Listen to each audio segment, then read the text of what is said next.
Kuka kwa kuvurema. Katuwile tingati. Maza. Tiala mvindu. Donc maza mama ni malu nuanga kacha Wala lo mama nua maza. Meketi na tala vo rema yo mama nuanga. Ah, kiadi vraiment. Tuala dia. Vraiment kiadi. kiadi. Iluzingu vonki. Kiadi parce que tozana mboka ya Kemba. Ya Kemba, ba mai ba melaka. En tout cas, tant on a eu comme on a ngokutu donc vraiment na comme melangote parce que eza telemata la matiti, tala matiti. Moi mai oyo yango ba ya kotoka. Bimakasuki wapi mais donc salité.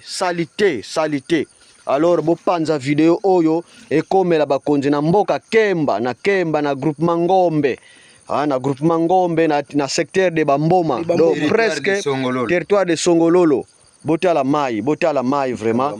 Eza pasi panza vidéo oyo bakonzi ba monango parce que balobaka na français l'eau c'est la vie. L'eau c'est la vie.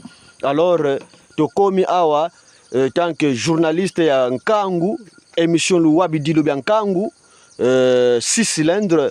Alors ayoko palper réalité parce que balobelaka makamba mai menga moko na komi vraiment kiadi yenkhenda souci yenkhenda. C'est pour ça que le gouvernement provincial a ça là projet ya ba forage, surtout à côté la bandeko o mai o donc c'est grave, donc voilà. Si vous maza mama yumanga wa ukatuka vavati kunanza 17 km. Kwa sona tegela masakuni zadi katu ale bona kuti singila mkondo kwa maza boti fetisi kama mkondo kwa maza na kuna tala dia kamaza mayobilo wako komiti yobila ba ale mama ngepe nimeke chinua wa unatala kiadi imomo kibenekele kabeta noa donc c'est grave ba mfumu. Merci beaucoup mama.